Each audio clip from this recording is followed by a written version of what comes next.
폭발 사고로 운행이 중단됐던 크림대교의 철도 통행 다시 시작됐지만 러시아가 이번 사건을 우크라이나 특수기관이 개입한 테러 행위로 규정하면서 긴장감이 높아지고 있습니다.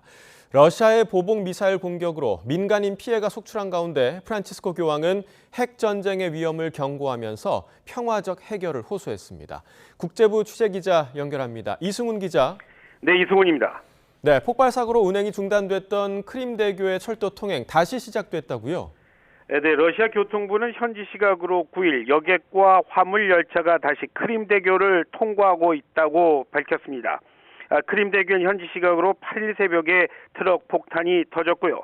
그 과정에서 옆 철로를 지나던 화물 열차의 유조 차량에 불이 붙으면서 교량 일부가 파손되면서 운행이 중단됐습니다. 또 지금까지 3명이 숨진 걸로 확인이 됐는데 교량 자체는 무너지지 않아서 비교적 빨리 운행을 재개할 수 있었다는 게 러시아 교통부의 발표입니다. 크림대교는 지난 2014년 이후에 러시아가 점령하고 있는 크림반도 그리고 러시아 본토를 잇는 길이 19km의 길이의 다리인데요. 지난 2018년에 개통됐습니다. 네, 이번 폭발에 대해서 러시아는 우크라이나가 했다 이렇게 지목을 했죠. 러시아 크렘린궁이 푸틴 대통령이 직접 사건의 조사 결과를 보고받는 영상을 공개했는데요.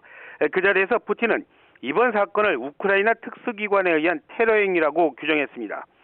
푸틴의 최측근인 메드베데프 러시아 안보회 부의장은 한 발 더 나아가서요. 이번 범죄에 대해 러시아가 할 수 있는 유일한 일은 테러리스트를 직접 패망시키는 거라면서 우크라이나에 대한 직접 보복 방침을 밝히기도 했습니다.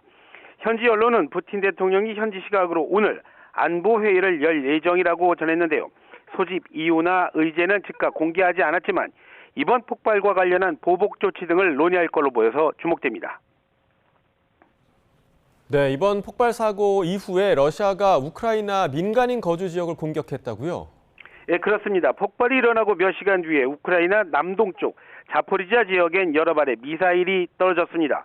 폭발 사건에 대한 보복으로 보이는 그 공격에 주택 20여 채가 무너지고 고층 아파트 건물 일부가 파괴되기도 했는데요.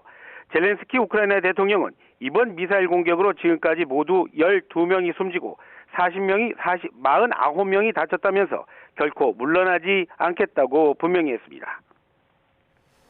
자, 걱정되는 점이 푸틴이 그동안 계속해왔던 핵 위협이 이번 사건으로 현실이 되는 게 아니냐 이런 우려 때문인데 교황이 평화를 호소하고 나섰다고요? 말씀하신 대로 푸틴 러시아 대통령 이미 여러 차례 우크라이나 전쟁에서 핵무기 사용 가능성 언급했고요. 조 바이든 미국 대통령 역시도 핵을 사용하면 아마겟돈이 될 거라면서 핵 위협이 현실이 될 수 있다고 경고하면서 정말 불안한 상황인데요. 바티칸의 성 베드로 광장에서는 5만여 명의 신도가 모여서 시성식을 하는 행사가 있었습니다. 그 자리에서 프란치스코 교황은 지난 1960년대 중반 세계를 위협한 핵전쟁의 위협을 잊지 말아야 한다면서 그때도 갈등과 긴장이 높았지만 결국은 평화의 길을 선택했다면서 세계가 지혜를 모아달라고 호소했습니다. 지금까지 YTN 이승훈입니다.